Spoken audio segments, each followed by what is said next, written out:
Nah, Pak Ugua tadi kan sudah menyinggung soal politik identitas. Ya. Ini menarik ya, karena memang eh, dalam beberapa kali pemilu, ya, Ya.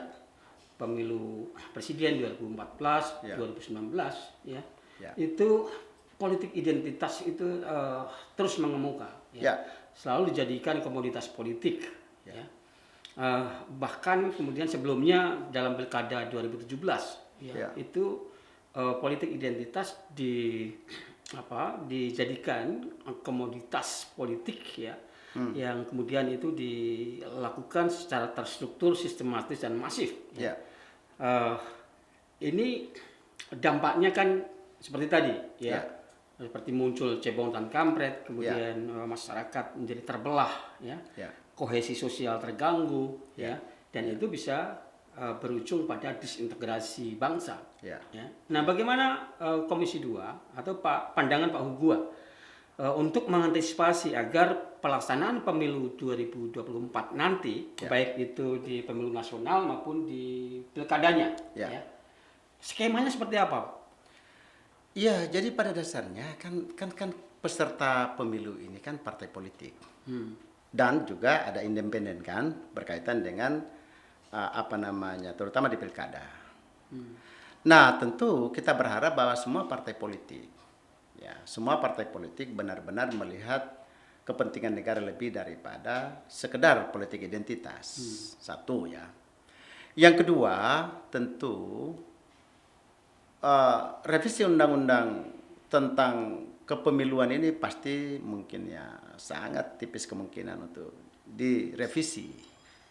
Tapi paling tidak di PKPU maupun di Perbawaslu yang mengatur teknis pelaksanaan pilkada, pemilu dan pemilihan ini, kita masukkanlah kira-kira pasal-pasal yang pasti mengeliminir bagaimana calon-calon itu justru bukan muncul karena satu proses politik di partai politik, tapi ada tekanan dari sebuah identitas tertentu untuk memaksakan kehendaknya melalui partai politik.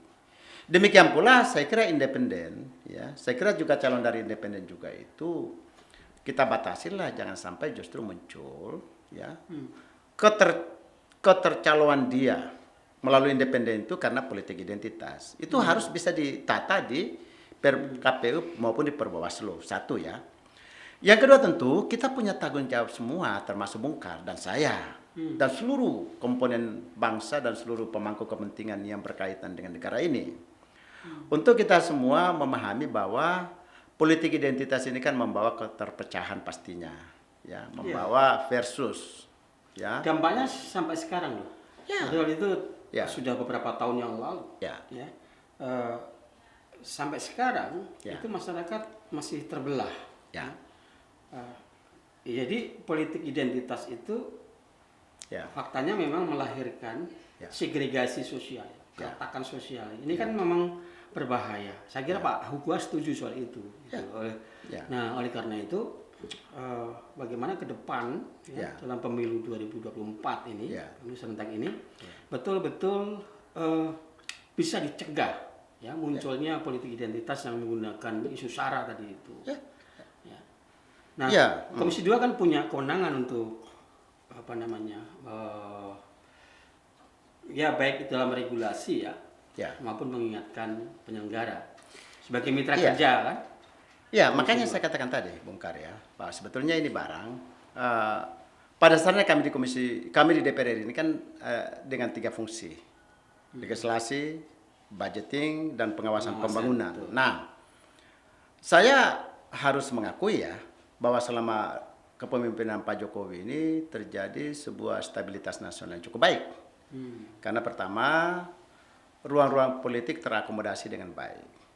Kedua, ruang-ruang di komunitas civil society juga terjadi konsolidasi yang cukup baik. Sehingga pun kita lihat kalau kita sepakat semua ya, boleh saja berbeda pendapat sih, ya. Bahwasanya kehidupan berbangsa dan bernegara di tengah-tengah pandemi COVID-19 ini ya, dengan segala kekurangan pastinya lah. Tapi saya kira bangsa Indonesia sekarang menjadi sebuah bangsa yang cukup berwibawa di mata dunia. Bukan cuma di mata Indonesia dan ASEAN, tapi di mata dunia. suka dan tidak suka, fakta bahwa bagaimana konsolidasi nasional itu, terjadi. Dan secara jujur kita lihat bahwa juga politik identitas atau minimal tidak ya situasi-situasi atau indikasi-indikasi ke politik identitas itu pelan dan pasti kan berkurang di tengah-tengah masyarakat. Tentu dengan berbagai penilaian apapun, saya pernah jadi aktivis LSM. Ya, sebelum jadi bupati. Sebelum jadi bupati, sebelum jadi pemerintah daerah. Saya juga mengkritik habis-habisan pemerintah. Tetapi begitu saya juga begitu ada sebagai pejabat negara, saya fair melihatnya bahwa memang di zaman Jokowi, di zaman Pak Jokowi, Ma'ruf Amin ini juga terjadi perbaikan-perbaikan di tengah-tengah konstelasi internasional yang sedemikian majemuknya, dengan sedemikian dinamisnya. Ya, jadi mohon jangan dibandingkan antara rezim sekarang dan rezim lama. Tapi rezim sekarang dan rezim lama dalam kerangka dunia yang berbeda pada saat itu. Oleh karena itu maka saya optimis bahwa ke depan ini pemilu ke depan di tahun 2024 itu di tengah-tengah kelebihan dan kekurangannya, tetapi politik identitas itu kalau di PKPU per Bawaslu-nya kita sempurnakan. Tentu kan pemilu ini kan bukan persoalan kepemiluan dalam ANSI, tapi juga kan pelanggaran kan ada pidana, ada perdata, ada KUHAP yang sudah berjalan. Jadi semua undang-undang kan saling melengkapi akhirnya. Oleh karena itu maka sekali lagi bahwa tugas kita di DPR dan termasuk Mungkar yang hari ini kita bicara adalah bagaimana kita semua memberikan pencerahan kepada masyarakat Indonesia. Bahwa sesuai dengan bidang kita dan fungsi kita masing-masing, ayo kita sosialisasikan bahwa politik identitas itu kita sudah belajar dari sejarah bangsa ini ketika Nusantara di zaman dulu sebelum ada Belanda ya, sebelum ada dijajah oleh Belanda. Kan itu dulu itu kan sebetulnya identitas. Yang Java, yang Ambon dengan identitasnya masing-masing berjuang. Yang Bugis pada saat. Tapi kan Nusantara karena penjajah belum ada masih bisa utuh. Ya. Kebesaran Nusantara sebelum ada Indonesia, Hindia Belanda. Tahun 2006 sampai sekian, lupa lah tahun berapa Hindia Belanda, 350 tahun lah katakan begitu. 350 tahun kan sebetulnya identitas ini yang divided impera. Identitas-identitas yang Java, yang Ambon ini walaupun kita sudah nyatakan kita satu bangsa, satu tanah, satu bangsa lewat Sumpah Pemuda 28 Oktober tahun 2026. Ya? 1928 ya, betul. Saya bisa lupa tahun, tetapi spiritnya saya paham. Itu kan sebetulnya terjadi kemerdekaan saja. Bayangkan 45 kita udah merdeka. Belanda tidak akan pernah lepas dari politik identitas. Jadi kerajaan Sunda, kerajaan Jawa, kerajaan Buton, kerajaan Ternate, kerajaan Arupalaka di Makassar ini kan dimasuki Belanda baru dipecah belah. Ini identitas, bro. Ini identitas Bungkar. Oleh karena itu maka kalau bangsa Indonesia masih ada yang berpikir ke kelompok-kelompok ini, sebetulnya dia kembali ke masa lalu. Mundur sekali karena dulu kan bersuku-suku bangsa, sudah menyatukan diri, menjadi sebuah entitas yang namanya bangsa. Indonesia. Satu bangsa, satu tanah air, satu bahasa. Gitu kan? Nah kemudian muncul satu kesadaran setelah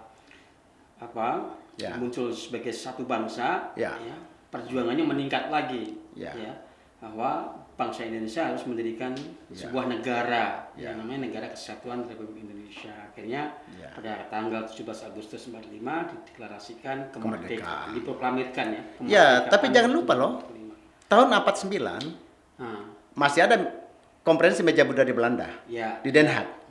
Apa intinya? Indonesia dibentuk Republik Indonesia Serikat. Di mana ada Perdana Menteri, ada Presiden pada saat itu. Ini kan sebetulnya tata cara Belanda untuk memunculkan kembali politik identitas. Nah sekarang Indonesia udah merdeka. Keren lagi di mata dunia internasional. Jadi kalau ada siapapun yang berusaha untuk kembali ke politik identitas, sebetulnya ini kembalikan barang ini ke situasi ini kepada kondisi di zaman penjajahan Belanda. Oleh karena itu maka sekali lagi kita memang bangsa Indonesia yang maju begini, yang keren begini, punya wibawa begini di mata dunia internasional, harus kita sadar bahwa politik identitas tidak akan menguntungkan siapapun. Dan strategi video Atembara itu kan dalam bentuk baru sekarang muncul lagi ya. Bangsa ini diadu domba dengan isu sara dengan politik identitas tadi. Oke, Pak Ugua, terakhir nih. Ya. Soal politik uang. Ya. Soal politik uang. Ini kan setiap pemilu, kemudian setiap pilkada, masih muncul terus di politik uang ini. Ya. Buying vote nih. Ini gimana untuk mengantisipasi hal itu nanti di pemilu 2024 nanti? Jadi memang ini tantangan kita bahas bersama ini. Karena sebetulnya politik uang ini memang sudah sekian aturan kita coba tata, tapi selalu kan bisa terjadi. Persoalan ini barang seperti ada berita tapi tidak ada gambar. Ya, ada berita tapi tidak ada gambar. Tetapi kita minta kepada KPU Bawaslu, terutama Bawaslu, untuk bisa membuat Perbawaslu yang bisa mengikat ini. Dan benar-benar bagaimana bisa seluruh yang melakukan money politik itu bisa kita tangkap. Karena ini barang tidak akan menguntungkan siapapun. Oke, baik. Pak Ugua, kita sudah sampai di penghujung acara nih. Nggak terasa sudah hampir 1 jam. Ya. Saya ingin closing statement dari Anda.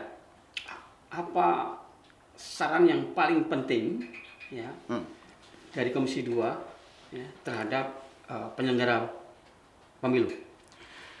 Iya, jadi saya minta kepada seluruh komponen bangsa, seluruh stakeholder, marilah kita sama-sama melihat bahwa pilkada serentak atau pemilu serentak tahun 2024 nanti itu adalah satu ajang untuk memilih kualitas pemimpin yang dipilih secara demokrasi. Oleh karena itu maka kita semua berkepentingan di tengah-tengah pandemi COVID ini, jangan diperhadapkan antara kepentingan politik, kepentingan demokrasi, dan juga pada kepentingan COVID. Semuanya saling melengkapi. Ada 2 peristiwa penting di Republik ini. Pertama adalah kemerdekaan Republik Indonesia. Itu pertama. Yang kedua adalah bagaimana negara demokrasi melalui pemilihan serentak atau pemilihan ini berjalan secara demokrasi. Sehingga kualitas pemimpin itu diperoleh melalui suatu proses pilihan rakyat yang legitimate sehingga menimbulkan integritas pemimpinnya pada satu pihak, menimbulkan keyakinan dan kepercayaan masyarakat bahwa that is my choice. Itulah pemimpin yang saya pilih. Sehingga kebijakan apapun yang dia lakukan maka saya harus mendukungnya. Oke, lebih dari itu, pemilu ke depan tidak hanya sebagai instrumen demokrasi yang sekedar menjalankan rutinitas untuk memilih calon pemimpin, apakah itu di level eksekutif maupun di legislatif. Tapi lebih dari itu, agar pemilu ke depan bisa melahirkan seorang pemimpin yang berkualitas dan